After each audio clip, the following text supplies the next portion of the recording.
Hi, everyone, and welcome to the Prodcast channel, where we discuss careers in tech and job search experience for immigrants in the US. I'm your host, Anna Naumova, an immigrant myself and a former product manager at Apple. I'm thrilled to be here sharing my knowledge and insights with all of you. Let's keep sharing success stories and valuable tips on how to land a job in 2023. In the past weeks, I posted stories from Eric Aguirre, a product manager from Splash, who found inspiration and willpower for his job search in Mexico and got a job in 2 months. And also Anna Gardeeva, a former data analyst from TikTok, who hired assistants and landed a job offer and applied for 3,500 applications. And today we have another success story from a product manager and learn how to truly impress in interviews. Stay tuned. But before we get started, I'd like to ask you, please subscribe to my channel. Each week I release a new video covering various topics about product management, job search, and immigration to the US. Your support is very important to me. If you're interested in becoming a sponsor of this channel or you need help with your resume in the US or LinkedIn profile, please visit annanaumova.com for more information. You can find the link to my website in the video description below. All right, my guest today is Tony Han, a product manager at Hiive. I found Tony on LinkedIn. Some of my friends reshared his post where Tony described his job search journey and very successful hints. So I decided that you definitely have to know about it. Let's get started. Hi, Tony. Hi, Anna. Thanks for having Hi. me. Yeah, thanks for coming. How are you doing today? It's great. Yeah, great to be here and share about my experience and share with the world.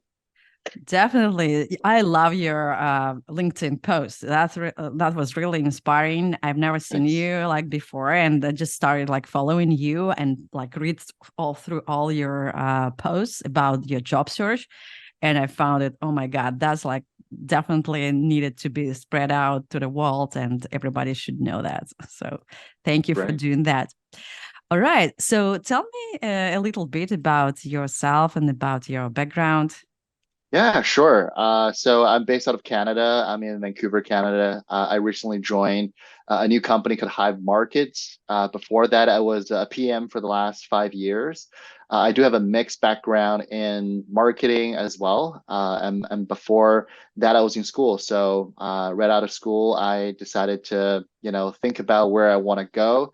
And I sort of took up marketing school and I want to explore that a little bit. So I joined a local telecom and they have a rotational program where they have marketing, but I also have product management as part of rotation. And that's how I started my PM career.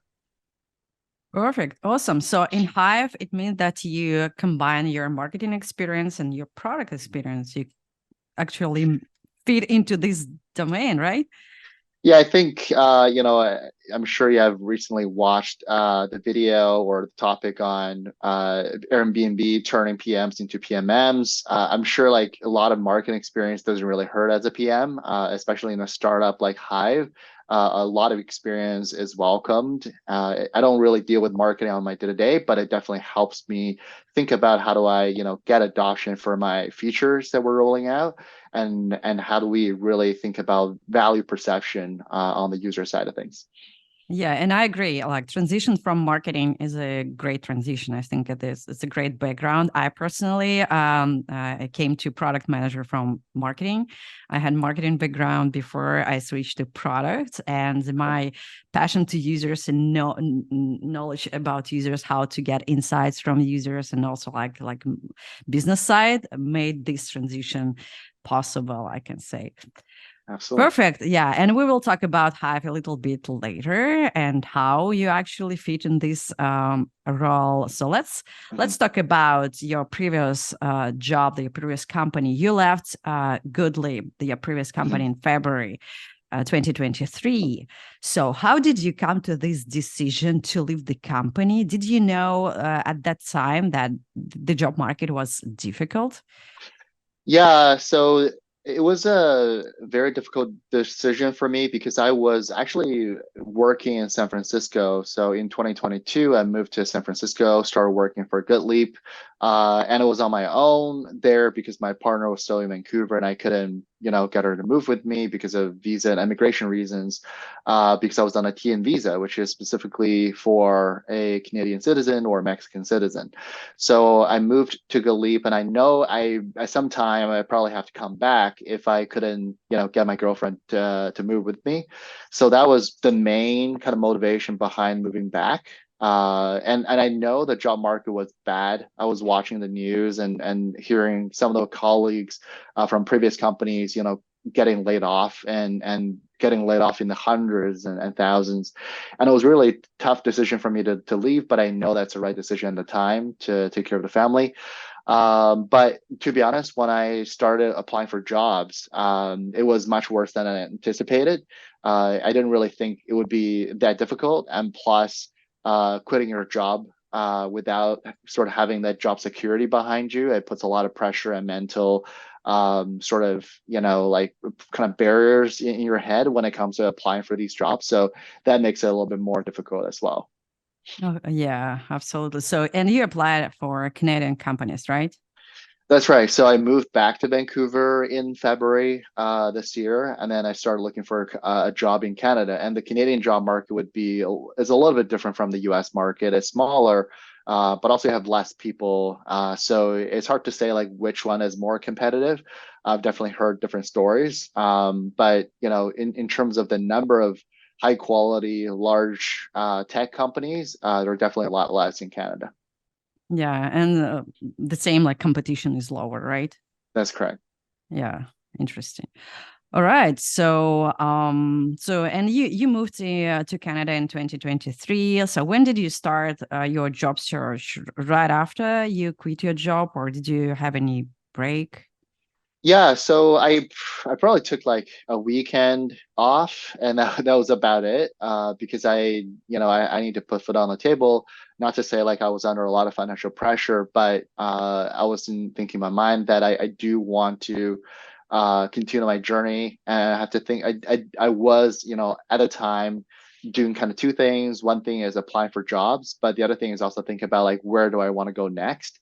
So it was definitely not like, oh, I stopped everything and I took like a week off and think about that, but it's more like, well, I want to test the market. I want to see what's in the market. I want to be realistic about like what jobs are out there, right? If there are certain jobs that's just really not possible, I'm not going to force myself to only look at those jobs. So I was, being a little bit realistic when it comes to vetting out like these different job postings.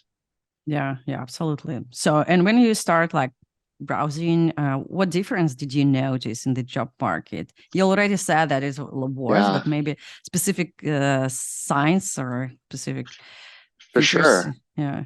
Yeah, so back in 2021, late 2021, that's when I started looking for like a new job. So at the time, even before I started officially looking at jobs, there were recruiters or companies reaching out to me. And I remember one company very specifically, they were a Series A company. I had three interviews with their co-founding team, and they offered me a position right away after I think about 2 weeks. It was like really quick. I would say like at that time, like the salary they were paying, it's a little bit higher than what I was getting today, just because the market was very different. And so when I came back in 2023, I wasn't really expecting that kind of level of easy to get a job, but I was, also hoping that it wouldn't be super hard. But it was definitely like very, very different. There are not a lot of job postings from kind of mid and large tech companies. Uh, Back in 2021, 2022, a lot of people were talking about not able to hire someone because, there's a talent drain. But, when I started looking for jobs in March and April, a lot of job postings are gone, especially for large tech companies or even just mid-sized companies kind of from $1 billion valuation up.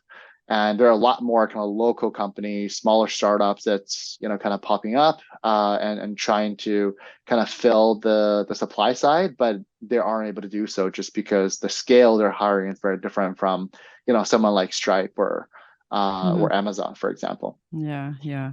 So in the same situation was in the US actually, like the large companies just stopped hiring. They had like hiring freeze and like Yeah, startups were hiring. Yeah. that's I correct. see. Yeah. All right. So let's talk about your job search process. How Mhm. did you look for job openings? What did you use? Which website did you use? What worked for you? Tell me about Yeah, for that. sure. I would say it's a lot of people have different kind of verbatim when it comes to what really worked for them. For me, I really focused all of my energy on LinkedIn. There were a couple of other websites I use here and there where, people have talked about like, oh, there are like, new job posts on here, but it turns out a lot of job postings are already on LinkedIn, right? Like in this day and age, I think it's really hard to compete with the LinkedIn just because everybody's using it and moving away to like Indeed or something else. It's also very different. And plus, LinkedIn is very much focused on kind of the typical tech jobs or finance jobs, right? Like those are kind of the sectors that really got started on LinkedIn first. And so a lot of jobs are on LinkedIn if you're looking at a tech job or something in a similar vicinity. So I focused most on that. And plus, I was also looking at some of the bigger companies, and I was literally refreshing their career set every day and not seeing anything new, right, for like 2 months. So those are kind of the main sources. From time to time, I also got to know some job postings through like a Slack community. Like for example, there are product communities like Lenny's community or product of BC. So that's a product community within my province. So from those Slack communities, sometimes you see job postings, and it's easy maybe to talk to those people and reaching out. So those are the places where I reached out or I at least take a scan every day to see if there's something new posted. Mhm. So you mentioned career websites, also Slack community like Lenny's, and Mhm. also your local product BC, British Columbia, right? That's Yeah. correct. Yeah. Okay. Okay. So yeah, Mhm. I'll post definitely Lenny's Slack and Lenny's podcast definitely to the description of this video if you haven't seen that or like seen and listened to that before. Yeah, please do because it's probably the best podcast about product management from my point of Yeah. view. I don't know. Yeah, I have to um, say like that his podcast, but more so his newsletters. Some behind yeah. paywall, some not. Because I'm a subscriber. I'm not saying everybody should subscribe to that, but some of the articles I felt like it was really helpful to Mhm. help me kind of refresh on the basics or even some of the advanced techniques and frameworks that are used. So it really helped me out during the interview process as well. Yeah, it's kind of ecosystem, right? It's not just a Absolutely. podcast, it's not just a YouTube channel. Yeah, Lenny also have a website with a lot of articles and a lot of useful information and Slack community. Yeah. So yeah, that's probably a great source for information about product management. Definitely share it with you guys. Yeah. So you made 230 applications. How did you select companies or products? What criteria did you have? Yeah, I think in the beginning I was definitely a bit lost, and I was really just doing the spray and pray and trying to apply to every job posting that I feel like I qualify, and I still did towards the end of it. But I think there are kind of two different type of job postings I see. For one is a job posting I'm really interested in. I really like the opportunity. The industry that's interesting. It's a role that has the right impact and also the right scope. And also, we can't really ignore pay. Like some of the job posts when we talk about pay, if they're very upfront and say they are paying 80 to 90K, it's definitely out of my range, for example. So those are the job postings sometimes I still apply to just to literally test out the market and have a conversation with the recruiter, hoping that maybe there are future job postings in the senior role. But also for the most part, I have really just focused on the job postings I really felt a really good fit for. And those are the ones where I not only send application, but sometimes also accompany that with a message to the recruiter, a message to the hiring manager, looking at who else is in my network. Maybe I can reach out to them through that as well. But for the most part, I think I just applied on LinkedIn, which either directed to their, sort of quick apply process or to the career website. Perfect. Okay. Tell me about message to recruiter hiring manager. How did it work for you? Yeah, I would say messaging recruiters and hiring manager is a very big miss. Usually you get like a reply like either real quickly or they just don't reply to you at all. And I think really, and also like even the ones who do reply to you, they're kind of two types. One would just say, hey, like, thanks for messaging. Please just reply online. Like they don't want to, sort of like take a special case just for you, and it makes sense. Like that's kind of like the equality and quality we see. But who knows? Like they saw your LinkedIn, they saw your name, so when they're looking through the resume, maybe they'll spend extra seconds on your resume. I think that's kind of a badge they really need. And the other ones, when I message them, they'll say, hey, like, give me more details, or maybe we can even book a chat. Like sometimes those happen, but it's really, really rare. So I would say it's definitely a numbers game. It's like door-to-door sales or any kind of direct selling that you have done. You just have to really reach out to as many people as possible. And I think it's definitely helpful if you already have like someone you have worked before, or even just a colleague. So one of the company I applied to was 7-Shift, and one of the person in my network was someone who worked at my previous company, Thinkific, and she was able to, basically put in a really good word for me, but also just connect me with the recruiter. So I got a much quicker response from them. So I think it definitely helps if there's, people in your network who can reach out to on your behalf, like to the internal team they're working with. Yeah. I just really want to ask you about referrals. How did you use it? Yeah, but you already mentioned that example. That I think it's really perfect. If you have someone in the company, just use this opportunity. Definitely, that's like probably the best way. How to be seen by a hiring manager or a recruiter. Yeah, And also the absolutely. 2 tips there. One is that even if you didn't really know them that well, but you worked at the same company before, still reach out. I think that kind of common ground warrants, at least someone to maybe, it will definitely help you increase the chance of that person replying to you or help you out. And number 2 is that I think it's really important to keep your network warm, like interact with your network, you reach out to them, like ask your previous colleague how they're doing, especially if they're in, talent acquisition, recruitment, or product management. So those are the folks who can help you out in the future.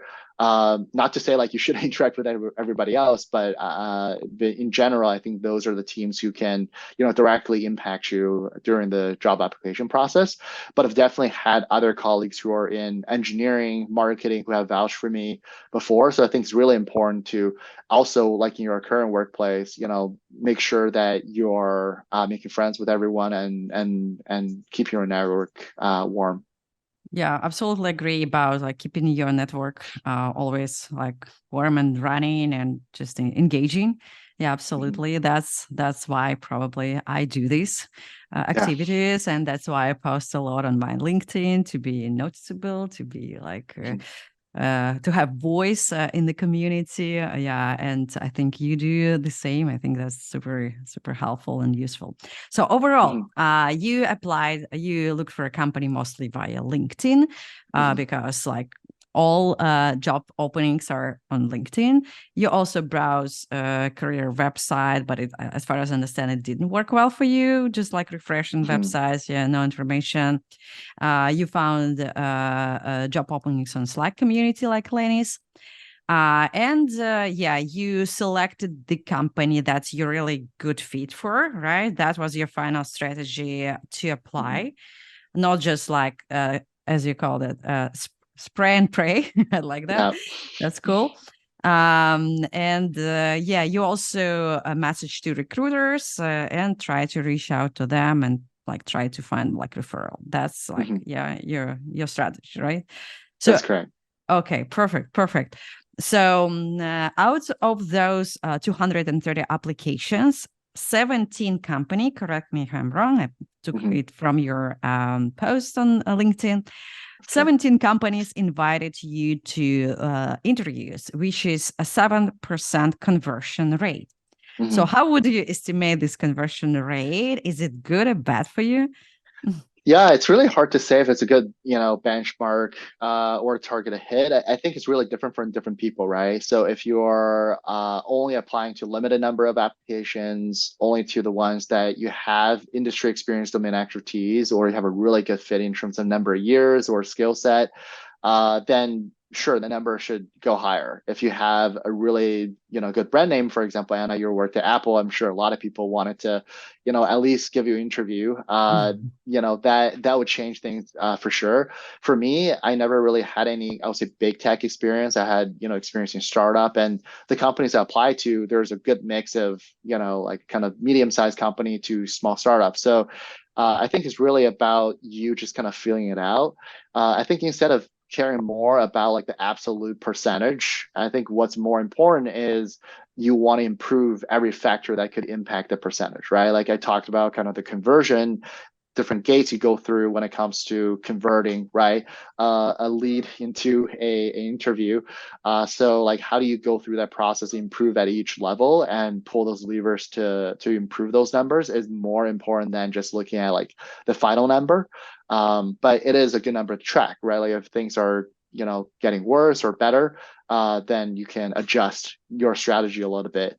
But one cautious thing to keep in mind is even though I apply for 200, applications, there are only 17 companies. That's not really stats significant, according to my stats teacher. I think 20 is a number, or more than 20 is a number you want to hit.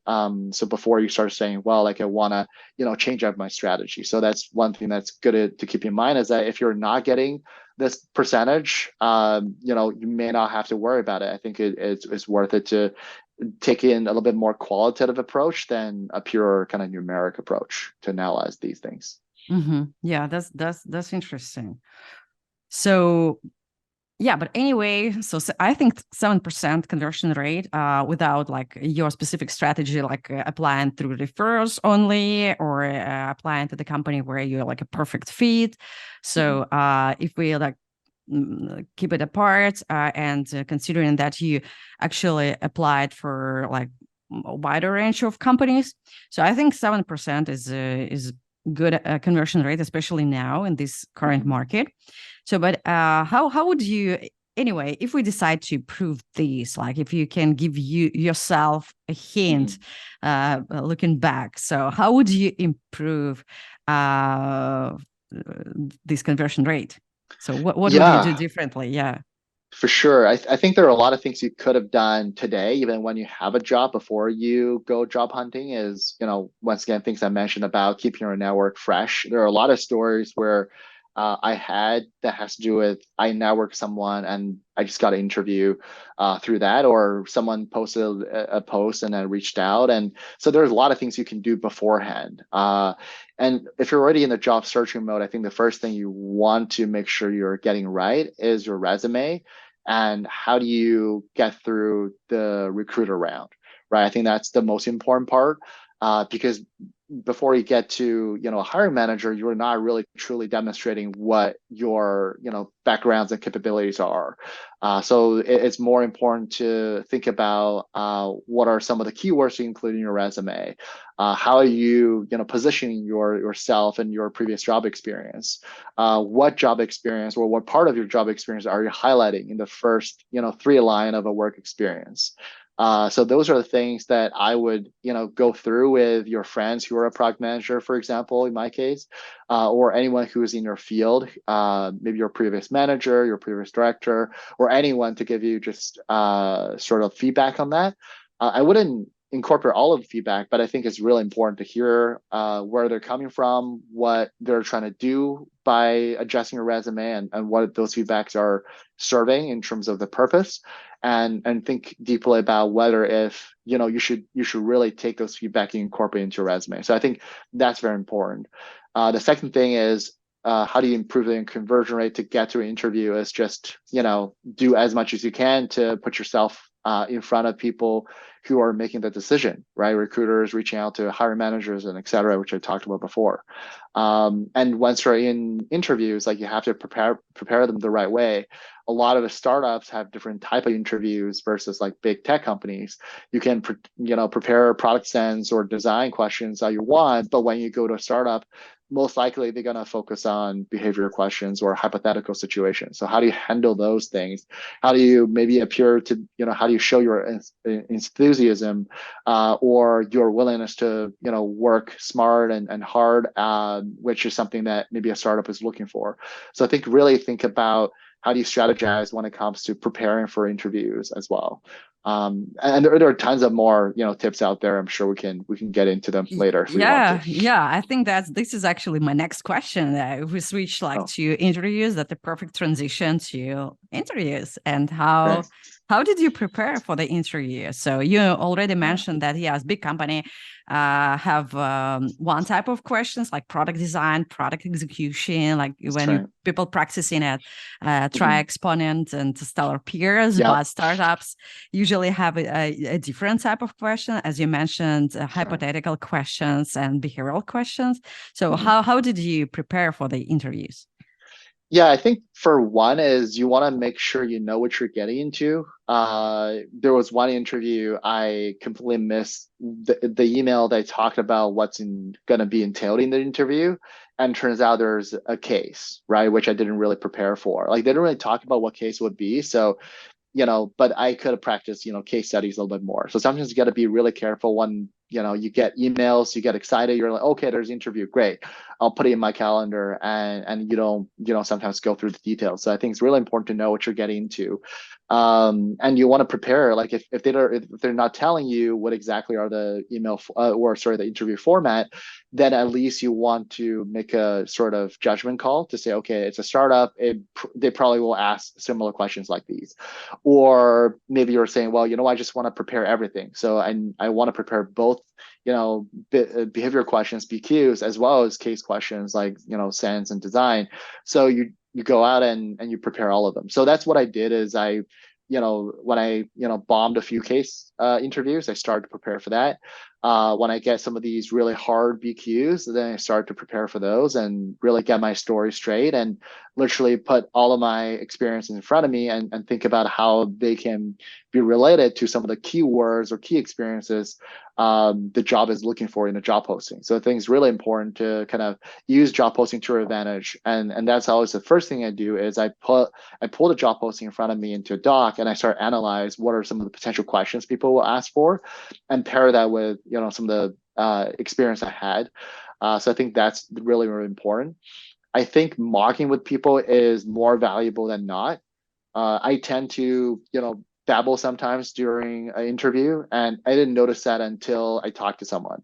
I tend to kind of look around at all over the place during interview when I'm thinking about something, and then someone pointed out to me, and that was really valuable. So I think getting really a pair of eyes on you as you go through interview process is really important. And the same way, right? You want to show your resume. You want to take your feedback kind of, with a grain of salt and think about what feedback you want to incorporate into your interview process and which one you just want to ignore.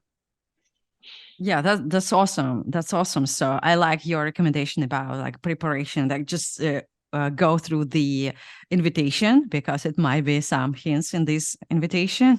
And I had similar situation. I was supposed to have, I was thinking that I was a call with recruiter because it was first interview in the company. But when I joined the call, I realized, oh my God, that's the third person in this call. Like I noticed that in the invitation, and it actually was a interview with a hiring manager. And I was expecting interview with recruiter. So I wasn't actually ready. I just walked through like a job description very briefly, and I didn't even dig into the product itself, like that. Oh my God, that was horrible. Because oh my God, I saw the different person on my screen, so and I realized, oh no, yeah, you should not fail that time. So definitely go to the invitation and look what's inside. Yeah, even if it's your first interview and you're supposed to have an interview with a recruiter, it might not be actually a recruiter. Yeah. Yeah, for sure. And it reminded Mhm. me that, yeah, you probably want to look at who's interviewing you and look at their LinkedIn and different hire managers, they look for different things. Like go through their posts. Like maybe there's certain ideology they have about product management or technology. So you don't, so you kind of can frame your answers in a certain way that sort of align with their thinking. And obviously at that point you can also decide on, well, like, do I even want to work for this person? If their thinking is that maybe you're someone who really looks for autonomy and they're just want to, give you and hand you down features to build. Maybe you don't want to work for those companies. So I think it's a really good way to judge if you have, mutual fit between the company and yourself. Yeah, yeah, absolutely. Research your interviewer before you have interview with them. So go through their Absolutely. LinkedIn profile and check everything. Yeah, their background, their posts, Hmm. their comments, likes, whatever you can find on LinkedIn. Yeah, I agree with you. For sure. Um, all right. So you got rejected multiple Hmm. times, right? Yeah. And on a final round, as far as I know. So how did you feel about that? Yeah, it was really tough, I gotta say. It's and it's interesting because I think in the past I've always done really well in interviews and I've never got a rejection if I've done an interview for a company. I've always just gone through all the way to offers. Be it maybe it was because I was interviewing when the economy was a lot better than today's. So getting rejection, number one, it was kind of a big blow like to my ego a little bit to say, hey, like, hey, even though you're good at interviews, you're good at talking about experiences and answering questions, you're gonna get rejections because there are people who will have better domain expertise than you, and they will be the preferred candidates. Sometimes they prefer someone who is in Toronto, and instead of in Vancouver because there are geographical location differences. So I think it's really difficult to take that news, but I think it's also important to understand the reason why behind them. Maybe there is a very good reason that you just bombed your last round interview or something happened that you didn't really talk about that you should talk about. So that's why I always reach out to the recruiter and ask about like why. Why do they prefer like another candidate? Why is it not me? Sometimes, especially if they have gone through like to the last round, you have been interacting with them for some time, they're more than likely to give you the answer. But it definitely had like a startup who straight up ghosted me after that and just say, hey, we chose someone else. Um, Obviously I left like a pretty poor mark on my end, but that's just how it is, right? With a lot of companies, so you can't really expect them to give you the answers, but now you know that maybe it's a company that you don't want to apply for again. But I would say it's really important to understand the reasons why and not be too harsh on yourself and knowing that, yeah, like sometimes some of the companies just want to back up, right? Like they already have a candidate they like, but they just want to back up in case that person backs out. So in the unfortunate case, you're in that position, now you can move on. And plus, you should also know that you're in the final round. It probably between you and one other person means that you have done really, really well to get to that place. Even though only the champions in the first place are celebrated because you'll get an offer. But I think it's really easy for people to ignore the fact that they have achieved a certain level of caliber to even get to that second place or third place. So just make sure that that doesn't become something that demotivates you in the future. Yeah. And I like your approach that you still try to reach out to your recruiter and ask for feedback. I think that's super important to understand why I Mm-hmm. agree. So, did you have a situation when you were disagreed with the feedback they provided you? Uh, I don't think so. A lot of them are not just they don't really give you feedback on your experience or like the way you answer certain questions is more about like, oh, we're looking for this experience and you don't have it. Mm-hmm. It's about like, oh, we are looking for someone in this geographic location and you just don't really fit.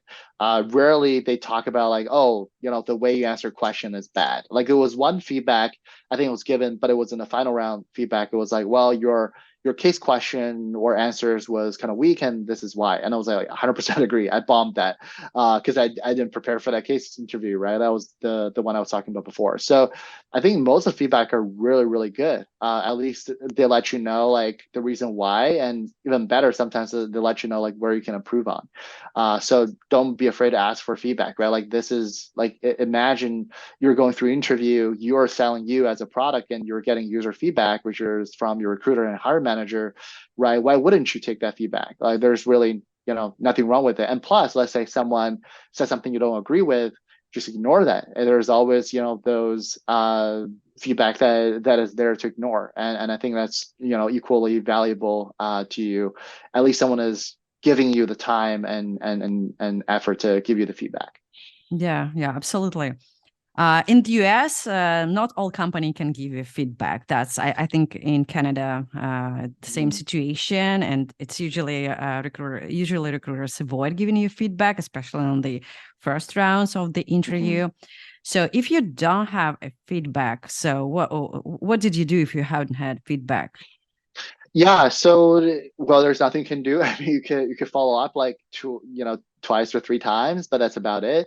And for me, I think I'm a person that's pretty good at self-reflection. Like normally coming out of interview, I know how well I did and how terrible I have done. In some interviews, I'll say, oh, like that's a pretty mediocre interview, and it turns out like it's bombed. Then yeah, like I know the reason why is just maybe there's not a really good fit, or they're like, oh, there's a really interesting question they asked. I've never got asked a question before. I should probably think about those type of questions in the future. So I become really reflective in terms of thinking about like how do I prepare for my next interview? How do I prepare for my next application?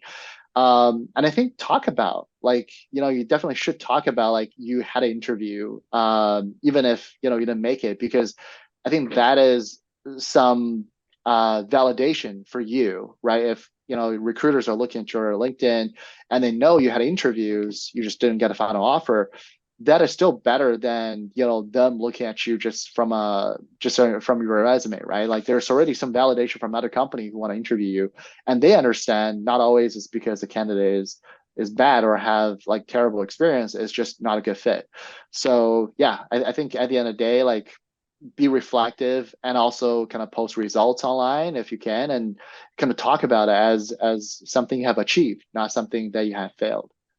Yeah, I agree. I agree about self-reflection. I think that is super important to look back and try to find like patterns and maybe what you did, what you would do better. Yeah, what you can For improve. sure.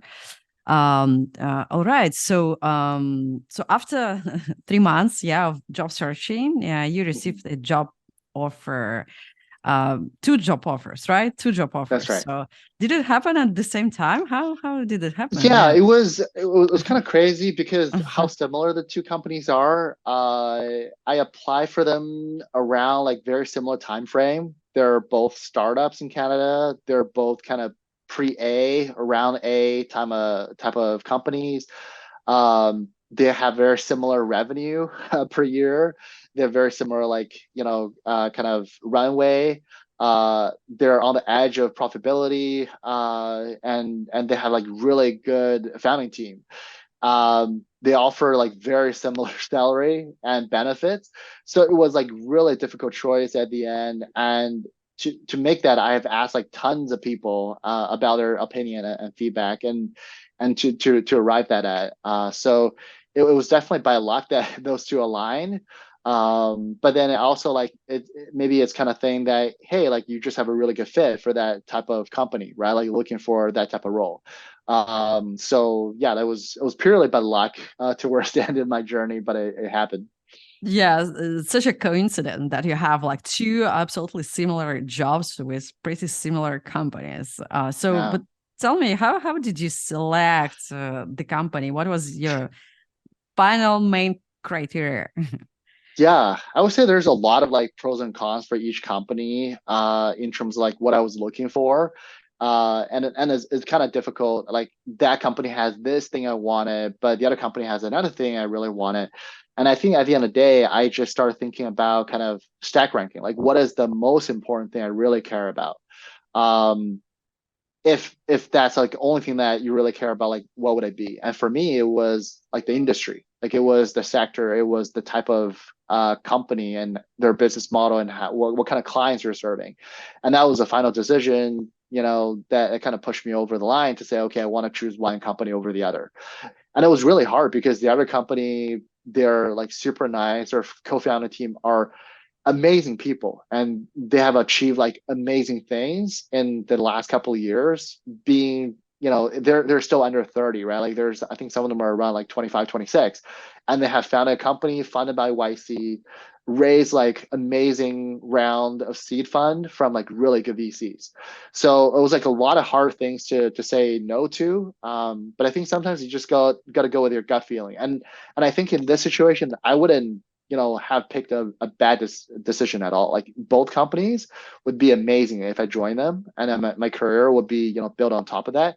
But at the end of the day, I think you have to have like one really, really important principle you hold to yourself, is that if you can only pick one thing that's really important to you at this very moment, thinking about like your short-term, long-term goal, what would it be? And I think the more variables you have, like the harder it's going to be. Like people put like these points to each other, like out of 10, you put weighting around these like different factors. That's just going to make things a lot harder. So I think this was like, I think one of the techniques from one of the author I was reading called the Bear. He's in the PM world as well, and he writes some of these articles. And this is one he wrote about like how to make really hard decisions, and it's about like literally thinking about like what is the most important aspect. So yeah, like I think that it would be really useful for people is just to think about like the most important thing, ignore everything else, and just trust your gut. I agree with you. I agree. And I like your strategic approach, thinking about not like present time, but like for your future, which company will be better for your future. So what was harder for you, having no offer or two offers at the same time? Yeah. Well, and obviously the latter, right? I mean, it's a really good problem to have. I agree. I agree. Yeah.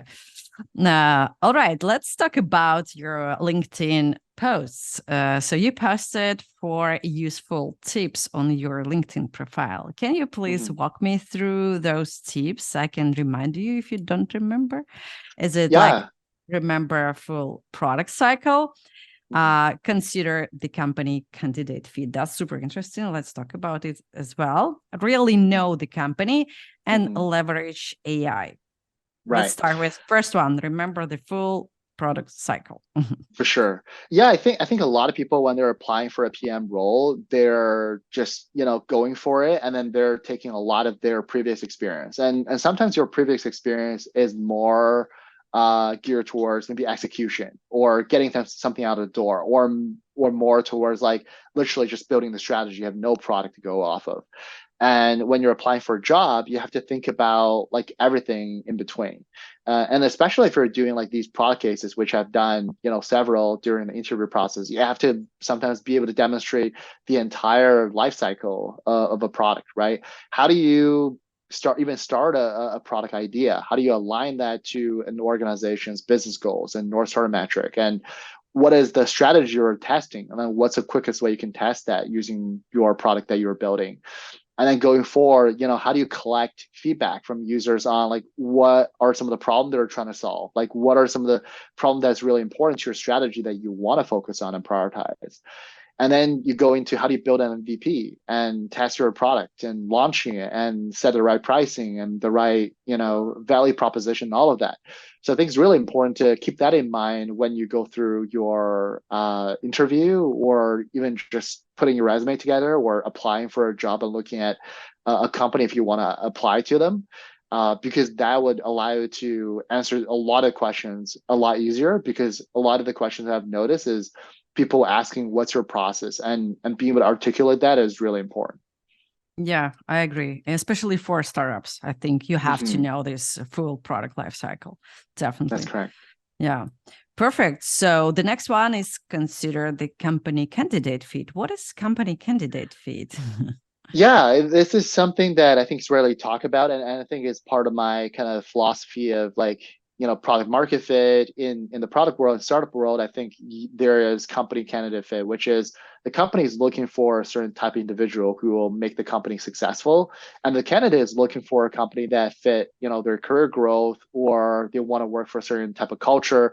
So if there's only one way of fit, is for example, if the company really wants you and they offer you, but the job sucks or the company is not interesting, you just can't give your 100%, then sure, you can take that offer and maybe suffer, and maybe you're doing it for the money because you really need to pay for your mortgage or whatever. That makes sense. But if you're really thinking about long term, you probably want to think about if there's a mutual fit, right? That's always the case. And I think in this economy, we tend to forget about that, and we think we don't have luxury to exercise our company candidate fit. But it's really important to think about it, because you don't want to join a company for a couple months and now you have to look for another company, right? At that point, you might as well just say, I want to stay out of this, even if there's an offer on the table, and I want to look for a job or a company that really fits me well. Yeah, absolutely. And company don't want that as well. So that's why they ask question like, why do you want to work for us? Or what's your goal? What's your next steps? Right. What's your expectation? Yeah. So they also don't want you to come and work for 2 months and then leave. So because they spend a lot of money and a lot of time for this job search as well. So it's not easy for both sides. So I agree. So the next one, I really know the company. Yeah, no, absolutely. That looks very obvious. Yeah, but yeah, I was gonna say that's a really obvious one, but I had tons of story about how I mentioned something that is very detailed about the company's product, and people are impressed, right? Like that really shows a couple of things. Number one, you're really interested in the company. Number two, you're really good at researching, right? That's a very important skill set for a PM, is do competitive research or be detail oriented. So I think that's really important. And number three is, if you really know the company and the product, you can sort of anticipate potentially some of the case or interview question that will come at your way that you can talk about. Like, for example, when I was applying to a company called 7Shift, one of the role was about sending money, or it was about kind of earned wage. So I did a lot of research, and I found these webinars and podcasts of their CEO talking about this exact topic. So I know the strategic importance going to the interview. Like, imagine how important that is. Even though I didn't do well on the case interview with them, but I would say there's that definitely would help you just in general, improve your chances when you're in the interview, and talk about certain things and say, okay, I really understand the strategy.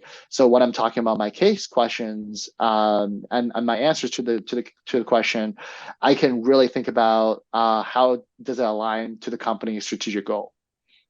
Yeah, and it's definitely very, very important, because if the company has two candidates, one did this deep research, know a lot about the company, and another candidates didn't do that, so the choice is probably obvious. So, and also knowing a lot about the company as a product manager, you can predict the problem, and as a product manager you come to the company to solve specific problem, and you don't need to ask your hiring manager, what's your problem? Yeah, the problem in your product I have to solve. Yeah, so you need to come to the interview with the idea already, oh no, okay, I know that I imagine that you have this problem, so this is what I can do for you, that's how I can help you to solve this problem. Yeah. Absolutely.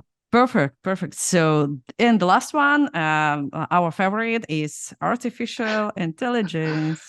Oh boy. I have to say, I probably added that also just for the algorithm to be picked keywords, up. Yeah. Keywords. It was really important. And I think AI is in a very interesting spot right now. It's definitely in somewhat a bubble. How big that bubble is and how much it's gonna pop is, we really don't know, especially when it comes to everyday products, right? A lot of use cases, I think, is still about generative AI, about kind of generating something that's the first draft.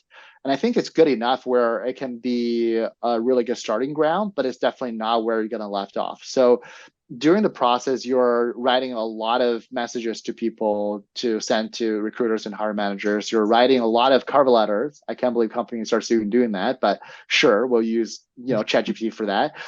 There are companies who are giving you tons of like questions in a case study they have to take home. So use ChatGPT as a first pass, or even use it to think about like, hey, what areas am I not answering or not thinking about? And there was also like literally a company who gave me their NPS survey, and that was really useful. Just throw into ChatGPT and get them to maybe propose like some other problem areas that I haven't really thought about. So I think AI is all about saving you time. It's not going to make you smarter. Maybe it will for like the beginners, like really kind of early like entry level folks. But when you're in the senior level, these are like time-saving tools. And the funny thing is, I talked to two startup, one as a CPO, one as a director, and they said like we really want people to leverage AI because that'll save people time. They can do more, so they don't have to do like tedious work, right? Like for example, for one of the case studies, it was my job to create a Jira ticket and add like acceptance criteria and context and all of that, and ChatGPT helped me create the first draft. And I even said that like during my interview, like that's what I did. And the CPO really liked that because that's what they kind of expected people to do in startups, to be able to move faster, right? Have literally higher leverage to be able to move faster as a company as a whole. So I think like be realistic about like the power it has, but also just don't ignore it and stop using it. Explore what it can do for you during interviews. Yeah, absolutely. Yeah, I agree about ChatGPT. I use ChatGPT a lot. Like maybe my main use case is for letters, for writing, because I'm not a native English speaker, and I do have a lot of mistakes, and I don't want to look, I don't know, without like grammatical support. So that's why I always, when I don't know how to say that, I double check, I proofread all the time. Or if I need to make the letter like more polite, also that's the case for me, because my the type I communicate is not always polite. I'm from Eastern European background, and people are usually considered as rude in my country. That's why I always need to like ask ChatGPT, please, like just improve this email. Yeah. And yeah, for many other cases, I use ChatGPT for finding keywords in the job description on anywhere, to create a summary for like everything, for like job, or for to create a post on LinkedIn. I just also like put like some main topic that I want to cover, or for example, for my YouTube channel as well. I use it like, okay, I had an interview with Tony Han, so we discussed this and this and this. Yeah, this is like, I like this point, so please create a post for that. So so when you see that on LinkedIn, it will be done by ChatGPT. So next time Nice. I use it a lot. And for product management as well, you can use it for I don't know, identify use cases. Definitely you have to have your own thoughts about that, but ChatGPT can be a support. Like, for example, I'm working on a product who is like helping taxi drivers to earn more money. How can you solve this problem? Like, give me like 10 examples. Yeah, and Yeah. ChatGPT created a lot of examples. Or I'm building the tool for, I don't know, students at university, like for example, which 10 problem they usually have. So provide me their Yeah. pain points, yeah, or create like maybe 50 more, yeah, because maybe 10 is Exactly. not enough. So like Yeah. to be able to select, and you definitely can find something like not obvious for you. You've never thought about it. Oh my god, that's interesting. So That's right. ChatGPT, yeah, I like ChatGPT. I use it every day, and sometimes I just try to find information about the company. I know that the latest time was ChatGPT was updated. It was 2 years ago, September 2021, as far as I know. But anyway, you can find some information there. Just ask if you Yeah. don't have And anyone to talk to. You yeah, can and to talk be to. honest, I use ChatGPT more during the job hunting process than even today when I'm working. So Uh-huh. it's definitely more useful than you think. Yeah, because now you work with the current information, like new That's correct. information. You don't need to look past, like, so Hmm. you don't need that. So you need to predict the future. You have the current That's right. information. So Yeah. Perfect. So yeah, I think that's all my question. The last one I want to ask you, just recommendation. What else can you recommend for job seekers? Or maybe you can provide some summary about what you already recommended, because you did a lot of Yeah. advice. Yeah. Yeah, I think at the end of the day, there are a lot of advice can be taken away. I would say try before you decide if that's the right approach, and you want to use that in all of your job applications or interviews, because I think for different people their situation is different. And I think one thing I really benefited in the past is just think everything from first principle, right? Getting a job, think about, well, how do you even get a job? Like, well, it's about fitting what an employer is looking for. Well, they are looking for someone to generate value, and to them, value is to achieve their business goals. And to achieve their business goal, you have to do this and this and this, right? So really think about from first principle, and then think about, well, in order to get an offer, you have to do really well in a case interview. To do really well in the case interview, you have to go through the first interview. You have to go through recruiters. You have to have a really good resume. And at each point, you have a conversion rate. So how do you improve those? At a certain point, you're gonna, not be able to improve those as much. So what else can you do? So I think first principally is the best advice I can give to people. Just don't blindly follow advice, right? I'm sure everybody has seen the meme where, you know, any entrepreneur or successful people giving advice on this exactly what you're going to do is pretty much saying like, this is a lottery ticket that I bought 10 years ago and I won $10 million. So I think that's something that's really important to think about, but it doesn't mean you want to disregard all of these advice. I think it's about kind of trying them out, right? So the strategy could be that, oh, I want to really perfect my resume. Let's, do that. Maybe after some time, after a month, you realize, well, like I'm not really getting different results. I think, maybe at that point, your resume is good enough. Okay, move on to another strategy, right? Like that's how you work in a real company, is that you have a business goal, you have all of these strategies are basically high level hypotheses that you have for your business to say, okay, if we do these things right, we will get achieve our business goals, right? So if one strategy is maxed out and there's no more value in believing or putting all of your resources into strategy, moving to the next one. So I think that approach of coming up with a hypothesis, knowing what's really important for your goal, and knowing at what point you want to move on from one hypothesis to the next, because those are validated, is also very important. So that's why in my post, I talked a lot about think about your job hunting experience like building a product. Right? And then your final goal is to get that job offer. So I think that's like the most important advice I can give everyone who's looking for a job. And just stay positive. I know that's hard to easy to say, hard to do. Talk to your support network if it gets hard, right? Like I think in my time of job hunting, there are definitely times where I doubted myself, like maybe I'm just not good. Like maybe I shouldn't be a PM anymore. Like maybe I'm just not good enough in this market. 100% it'll happen. It'll be in your head. You'll be like thinking about giving up, right? Especially my mom's like, okay, do you want to just like get another job or something? I was even thinking about like maybe I just go to restaurants and wait and wash dishes. Like try something new. And those things will definitely get into your head. And sure, like try some of those things and techniques and take your mind off of it. But reach out to your support network to get you out of that mindset as soon as possible. Yeah, that's great. That's great advice. I just, yeah, I can count it. How many advice did you give us today? Like just a lot. And I really like the idea, like hiring process is like building a product.